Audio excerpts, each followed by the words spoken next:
Hello and welcome back. നല്ല തണുപ്പാണെന്ന് ഒരു രക്ഷയില്ല. കുറേ ലേറ്റായിട്ട് എണീറ്റ് 10:30 ആയി. ഇവിടെ എണീറ്റ് വന്നപ്പോഴത്തേക്ക് ഇവിടെ ഞങ്ങളുടെ വീട്ടിലിപ്പോൾ 2 പേരുണ്ട്. കുക്കു PG ഉണ്ട്. അവർ ഇവിടെ ആംസ്റ്റർഡാമിൽ ഇങ്ങനെ മ്യൂസിയം നൈറ്റ് എന്ന് വെച്ചുള്ളൊരു സംഭവമുണ്ട്. അതെന്താണെന്ന് വെച്ചാൽ നവംബർ ഫസ്റ്റ് വീക്കോ സെക്കൻഡ് വീക്ക് എങ്ങാണ്ടത്. അപ്പോൾ നമ്മളൊരു €30 അങ്ങനെ എങ്ങാണ്ടൊരു പേ ചെയ്യണം. അപ്പോൾ നമുക്കൊരു ബാൻഡോ ടിക്കറ്റോ കിട്ടും. അപ്പം ഏതോ ഒരു ദിവസം നവംബർ 2 ആണെന്ന് എൻ്റെ വിശ്വാസം.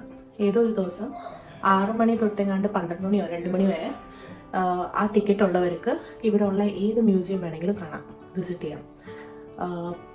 വേറെ പേയ്മെൻ്റ് ഒന്നും വേണ്ട അങ്ങനെ. അപ്പോൾ ഇവിടെ ആംസ്റ്റർഡാമിൽ കുറേ മ്യൂസിയംസ് ഉണ്ടല്ലോ. അപ്പോൾ അങ്ങനെ ഈ വർഷം അവരങ്ങനെ പോയിട്ടുണ്ടായിരുന്നു. അങ്ങനെ അവർ കുറേ മ്യൂസിയംസ് കവർ ചെയ്തു. ഞങ്ങൾ കഴിഞ്ഞ വർഷം അത് പോയായിരുന്നു. അപ്പോൾ ഈ വർഷം ഞങ്ങൾക്ക് പോകാനായിട്ട് വേണ്ടി അത്രയും മൂടില്ലായിരുന്നു. അന്നത്തെ ഒരു മ്യൂസിയം നൈറ്റ് കഴിഞ്ഞിട്ട് പിന്നെ ആ ബാൻഡ് ഉണ്ടെങ്കിൽ ആ വർഷം തീരുന്നതിന് മുമ്പ് ഒരു മ്യൂസിയം കൂടെ ഫ്രീ ആയിട്ട് അവർക്ക് പോകാം. അങ്ങനത്തെ ഒരു റൂളാണത്. അപ്പം അവരുടെ ഒരു മ്യൂസിയം കാണാനായിട്ടുള്ള സംഭവം ബാക്കി കിടക്കുമായിരുന്നു. അപ്പോൾ അവർ പ്ലാൻ ചെയ്തു അവർ ഈ വീക്കെൻഡ് വന്നിട്ട് റൈക്സ് മ്യൂസിയം പോകാമെന്ന് വെച്ചോണ്ട്. അപ്പം ഞാനും റൈക്സ് മ്യൂസിയം കണ്ടിട്ടില്ലായിരുന്നു. അപ്പോൾ ഞാൻ പറഞ്ഞൊരു കാര്യം ചെയ്യും, നിങ്ങൾ ഈ വീക്കെൻഡ് ഇവിടെ വാ, നമുക്ക് ഒരുമിച്ച് പോയി കാണാം. എനിക്ക് പേയ്മെൻറ്റ് ആയിട്ട് വരും. എൻ്റെ അടുത്ത് മറ്റേ മ്യൂസിയം നൈറ്റിൻ്റെ ടിക്കറ്റോ ബാൻഡോ ഒന്നും ഇല്ലായിരുന്നു. പക്ഷെ അവർക്കത് ഫ്രീ ആയിട്ട് കാണാൻ പറ്റും. അങ്ങനെ പിന്നെ ഇന്ന് പോകാനായിട്ട് വേണ്ടിയാണ് പ്ലാൻ ചെയ്തിരിക്കുന്നത്. റൈക്സ് മ്യൂസിയം പോകണം.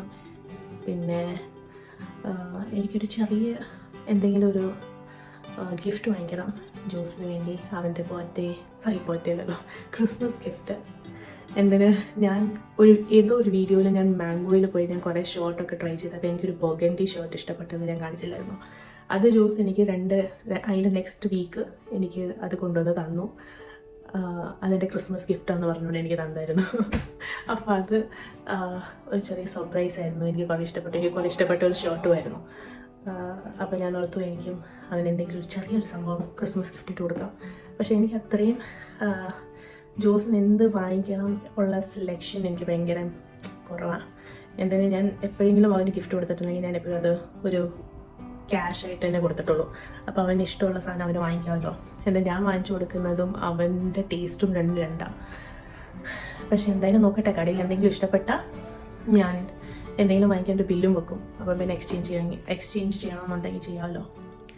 അങ്ങനെ അപ്പം ഇത് കുറേ പരിപാടികളുണ്ട്. പിന്നെ താഴെ ഞങ്ങളുടെ ഇവിടെ സൊസൈറ്റിയിൽ ക്രിസ്മസ് മാർക്കറ്റും ഉണ്ട്. മാർക്കറ്റല്ല, അങ്ങനെ ചെറിയ കമ്മ്യൂണിറ്റി സംഭവങ്ങളൊക്കെ ചെറിയ കടകളൊക്കെ ഇട്ടിട്ടുണ്ട്. അത് നോക്കട്ടെ, ഞങ്ങൾ ഇറങ്ങുന്ന സമയത്ത് കാണാൻ പറ്റുമെങ്കിൽ കാണിക്കാം. അപ്പം ഇന്നെന്തായാലും ഭയങ്കര എക്സൈറ്റഡാണ്. വീട്ടിലാരെങ്കിലും ഉണ്ടെങ്കിൽ എനിക്ക് ഭയങ്കര സന്തോഷമാണ്. അല്ലെങ്കിൽ എനിക്ക് വെച്ച് മൂഡ് ഓഫ് ആയിക്കൊണ്ടിരിക്കും. അപ്പോൾ ഇതിന് വന്നത് എനിക്ക് ഭയങ്കര സന്തോഷമായിട്ടുണ്ട്. ഇനിയിപ്പം നമുക്ക് നോക്കാം. റൈക്സ് മ്യൂസിയത്തിലൊക്കെ വീഡിയോ എടുക്കാൻ പറ്റുമെന്ന് എനിക്കറിയത്തില്ല. എടുക്കാൻ പറ്റുമെങ്കിൽ ഞാൻ എടുക്കും, ഇല്ലെങ്കിൽ ഒന്നും ചെയ്യാൻ പറ്റത്തില്ല. സമയം കളയാതെ ആദ്യം തന്നെ ഞങ്ങൾ രാവിലെ തന്നെ തുടങ്ങിയ സീക്വൻസ് എന്തിന് ഈ ഒരു ഗെയിം ഞങ്ങൾക്ക് PGയും കുക്കുവാണ് ഇൻട്രൊഡ്യൂസ് ചെയ്തതെന്ന് എനിക്ക് കുറേ ഇഷ്ടപ്പെട്ടു. എനിക്ക് ബോർഡ് ഗെയിംസ് ഭയങ്കര ഇഷ്ടമാണ്. So we are kind of addicted to it. അപ്പോൾ ഞങ്ങൾ അവരുണ്ടായിരുന്ന സമയത്ത് കുറേ വട്ടം ഈ ഗെയിം കളിച്ചു. പലവട്ടം ഞാനും കുക്കുമായിരുന്നു ടീം, PGയും ജോസുമായിരുന്നു ടീം. അപ്പോൾ അടിപൊളിയായിരുന്നു, എനിക്ക് കുറേ ഇഷ്ടപ്പെട്ടു.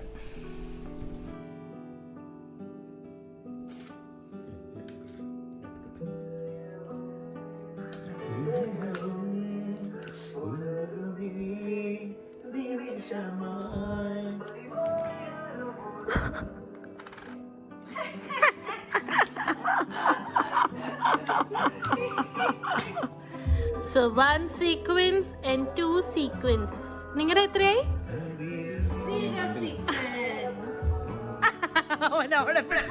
അങ്ങനെ ഗെയിമിലൊക്കെ തോപ്പിച്ചിട്ട് ഞങ്ങൾ പുറത്തോട്ട് ഇറങ്ങാനായിട്ട് വേണ്ടി നോക്കി. ഇപ്പോൾ ഭയങ്കര മടിയായി. വിൻ്റർ ഭയങ്കര ഇങ്ങനെ ഗ്ലൂമി ആയതുകൊണ്ട് നമുക്ക് പുറത്തിറങ്ങാനേ തോന്നത്തില്ല. ഇറങ്ങിക്കഴിഞ്ഞാൽ അത് വലിയൊരു സംഭവം തന്നെയാണ്. അപ്പം താഴോട്ട് ഇറങ്ങിയപ്പോൾ തന്നെ ഞങ്ങളുടെ ഇവിടെ സൊസൈറ്റിയുടെ ഒരു ചെറിയ ക്രിസ്മസ് മാർക്കറ്റിനൊന്നും പറയാൻ പറ്റില്ല, ഇതൊരു ഇങ്ങനെ കോളനി ഇവൻറ്റ് പോലെയായിരുന്നു. അപ്പോൾ ഇവിടെ ഉള്ള 2-3 ബിൽഡിങ്സിൻ്റെ ആൾക്കാർ വന്ന് കുറേ സംഭവമൊക്കെ ഡിസ്പ്ലേ ചെയ്യുന്നതും പിന്നെ വിൽക്കാനുള്ള സാധനങ്ങളും കഴിക്കാനുള്ളതും അങ്ങനെ കുറേ സംഭവങ്ങളൊക്കെ ഉണ്ടായിരുന്നു. കുറേ എന്താ പറയുക, സ്റ്റോളൊക്കെ അടച്ചു പൂട്ടിയായിരുന്നു ഞങ്ങൾ പോയപ്പോഴത്തേക്കും. ഞങ്ങൾ ചെന്നപ്പോഴത്തേക്കും 3-4 എണ്ണം ഉണ്ടായിരുന്നു. അപ്പോൾ അതും കണ്ട് ഇങ്ങനെ നടക്കുമായിരുന്നു. അതിന് ശേഷം ഞങ്ങൾ എത്തിപ്പറ്റിയത് റൈക്സ് മ്യൂസിയമിലോട്ടാണ്.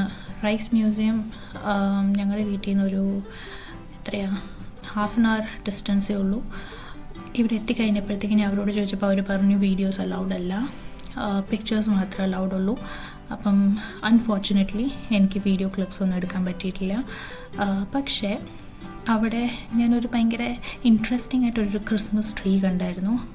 ഞാൻ ഈ സ്ലൈഡിൽ കാണിക്കുന്ന കണ്ട നല്ല അടിപൊളിയല്ലേ? ഞാൻ ഓർത്ത് എത്ര അടിപൊളിയായിട്ട് അവർ ഹാങ് ചെയ്ത് വെച്ചിരിക്കുന്നത് ഈ ക്രിസ്മസ് ട്രീ എന്ന് വെച്ചുകൊണ്ട്. പക്ഷേ ഞാൻ അതിൻ്റെ അടുത്ത് ചെന്ന് കണ്ടപ്പോൾ എനിക്ക് മനസ്സിലായത് അതൊരു ഇങ്ങനെ ലൈറ്റ് ഇൻസ്റ്റലേഷൻ ആയിരുന്നു. അത് ക്രിസ്മസ് ട്രീ അല്ലായിരുന്നു ശരിക്കുള്ളത്.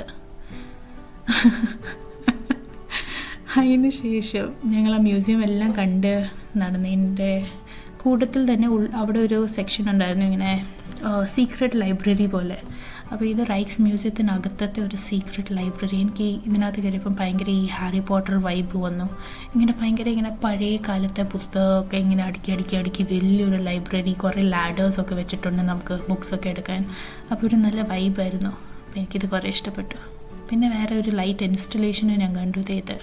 ഇത് ഞാൻ പണ്ട് കുറേ ഓൺലൈനിൽ കണ്ടിട്ടുള്ളൂ, ആദ്യമായിട്ട് നേരിട്ട് കണ്ടത്. അപ്പോൾ ഞാൻ ഭയങ്കര ഇങ്ങനെ ഫാൻസി അടിച്ച് നിങ്ങൾക്ക് കണ്ടുവന്നിട്ടുണ്ട്.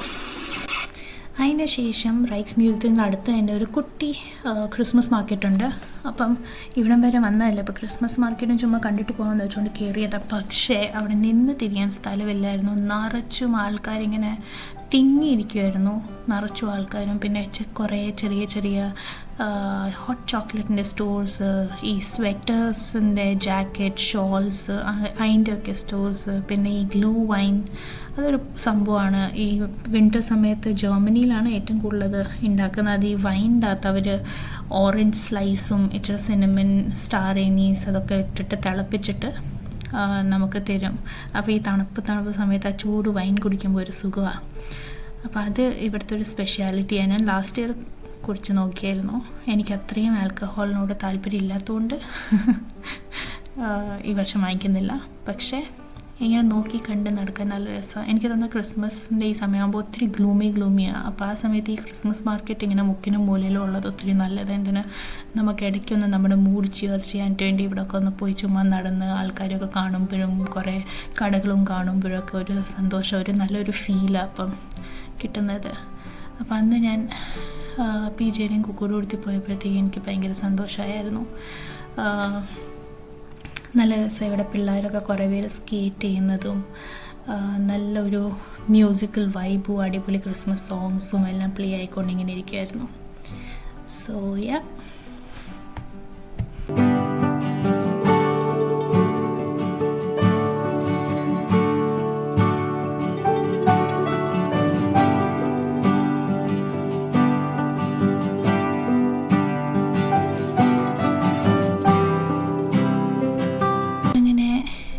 പിള്ളേരൊക്കെ സ്കേറ്റ് ചെയ്ത് കണ്ട് കൊതിച്ച് ഇങ്ങനെ നിന്ന്.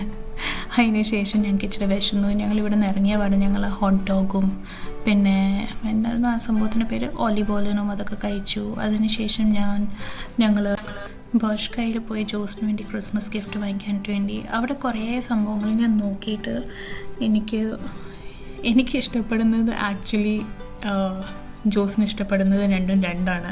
അപ്പോൾ എനിക്കറിയായിരുന്നു ഇത് ഉറപ്പായിട്ടും അവൻ തിരിച്ച് റിട്ടേൺ ചെയ്യുമെന്ന്. പക്ഷേ ഞാൻ ഇതാണ് വാങ്ങിച്ചതൊരു ഐവറി കളറിൻ്റെ ഒരു സ്വെറ്റർ പോണക്കത്തെ, ഭയങ്കര ലൂസാണ്. ഇതെനിക്ക് കുറേ ഇഷ്ടം. ഇങ്ങനെ ആണുങ്ങൾ ഈ ബ്ലൂ ജീൻസിന് ഉടുത്തി ക്രീം ഐവറി സ്വെറ്റ് ഷർട്ട് പോലെ ഇടുന്നത്.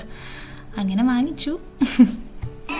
എന്നിട്ട് ഞങ്ങളിങ്ങനെ ഡാം സ്ക്വയർ വരെ ക്രോസ് ചെയ്തപ്പോഴത്തേക്കും ഞാൻ നോക്കിയപ്പോഴത്തേക്കും ഇവിടെ 3 പേര് പാട്ട് പാടിക്കൊണ്ട് അടിപൊളിയായിട്ട് നിൽക്കുന്നത്. എല്ലാവരും അവിടെ നിന്ന ക്രൗഡ് മൊത്തം ഡാൻസ് ചെയ്യുമായിരുന്നു. നല്ലൊരു വൈബായിരുന്നു. ഇത് കണ്ടപ്പോൾ എനിക്ക് ഭയങ്കര സന്തോഷമായി. ഞാനും അവിടെ നിന്ന് ഡാൻസ് ചെയ്യുമായിരുന്നു അവരുടെ പാട്ടിൽ. ഞാൻ പ്ലേ ചെയ്യട്ടെ.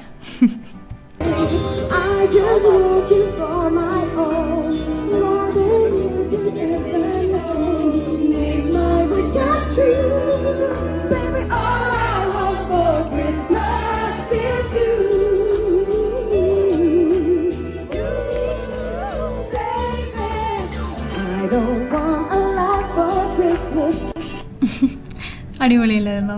നല്ല രസമായിരുന്നു. ഞാനിപ്പോൾ ഒരു വീഡിയോ എഡിറ്റ് ചെയ്യുമ്പോഴത്തേക്കും ഞാൻ അത് കേട്ട് ഇങ്ങനെ നമ്മുടെ മുഖത്തൊരു സ്മൈൽ വരും. ഇത് കാണുമ്പോൾ തന്നെ എത്ര ഭംഗിയായിട്ട് അവരെ പാടി ഇങ്ങനെ ഫുൾ ക്രൗഡിനെ എൻ്റർടൈൻ ചെയ്യുന്നത്. അതൊരു കഴിവ് തന്നെയാണ്. അങ്ങനെ അതും കണ്ട് ഷോപ്പിംഗ് എല്ലാം കഴിഞ്ഞ് ഞങ്ങൾ അവിടുത്തെ സ്ട്രീറ്റ് വരെ ഇങ്ങനെ ചുമ്മാ വായ നോക്കി നടന്ന് വീട്ടിൽ എത്തി. ഇപ്പം വിൻ്റർ സമയം ആയതുകൊണ്ടാണോ എന്താണെന്ന് എനിക്കറിയത്തില്ല. ഈ പ്രാവശ്യം ഞാൻ അത് ശരിക്കും എനിക്ക് ഹിറ്റ് ചെയ്തിട്ടുണ്ട്. ഞാൻ ഭയങ്കര ഇങ്ങനെ ഡൗണായി. എനിക്ക് അത്രയും ഇങ്ങനെ ഞാൻ അത്രയും ആക്റ്റീവ് അല്ല, ഭയങ്കര ഗ്ലൂമി. അപ്പോൾ എനിക്കൊന്നും എഡിറ്റും ചെയ്യാൻ തോന്നുന്നില്ല, ഒന്നും ഷൂട്ടും ചെയ്യാൻ തോന്നുന്നില്ല. എനിക്ക് ഒരു പണിയും ചെയ്യുന്നില്ല. യൂട്യൂബ് മാത്രമല്ല, അതല്ലാതെ നമ്മുടെ വീട്ടിലെ ഓരോരോ പണി അങ്ങനെ ഒന്നും ചെയ്യാൻ തോന്നുന്നില്ല. ഭയങ്കര ഇങ്ങനെ എന്താണെന്ന് അറിയത്തില്ല. ചിലപ്പം വിൻ്റർ ഡിപ്രഷൻ എന്നൊക്കെ പറയായിരിക്കും. സോ യാ, ദിസ് വാസ് ഞാൻ ഗിഫ്റ്റ് കൊടുക്കുന്നത് ജോസിന്. ജോസ് അറിഞ്ഞുകൊണ്ട് എക്സൈറ്റ്മെൻറ്റ് കാണിക്കാത്ത എന്തെങ്കിലും ഞാൻ വീഡിയോ എടുത്തുകൊണ്ടിരിക്കുന്നതുകൊണ്ട് വീഡിയോ ഓഫ് ചെയ്തപ്പോഴത്തേക്കും പുള്ളി പറഞ്ഞു, എനിക്ക് കുറേ ഇഷ്ടപ്പെട്ടു എന്ന് വെച്ചുകൊണ്ടൊക്കെ. എനിക്ക് അറിഞ്ഞുകൂടാ, മിക്കവാറും ഇതിപ്പോൾ എക്സ്ചേഞ്ച് ചെയ്യുന്ന എൻ്റെ മനസ്സ് പറയുന്നത്. എനിവേസ്, സോ ഞാൻ പറഞ്ഞു വന്നത്, ഞാൻ ഇനി ഞാൻ ട്രൈ ചെയ്യാം വീഡിയോസൊക്കെ ഇടാനും ഇങ്ങനെ കൺസിസ്റ്റൻ്റ് ആയിട്ട് ഇടാനായിട്ട് വേണ്ടി. പക്ഷേ ഭയങ്കര പാടാണ് ഈ വിൻറ്റേഴ്സിൽ ഇവിടെ ജോലി ചെയ്യാനും. ഈ തണുപ്പത്ത് നമുക്ക് പുറത്തു പോലും ഇറങ്ങാൻ തോന്നത്തില്ല. അപ്പം നമ്മുടെ ശരീരം അനങ്ങുന്നില്ല, ഒന്നും ആവുന്നില്ല. അപ്പം സ്വന്തമായിട്ട് മോട്ടിവേറ്റഡ് ആയിരിക്കാൻ ഭയങ്കര ബുദ്ധിമുട്ടാണ്. But still I will try my best. ഇനി അടുത്ത വീഡിയോ ആയിട്ട് ഞാൻ ഉടനെ തന്നെ വരുന്നതായിരിക്കും. അതുവരെ ബൈ.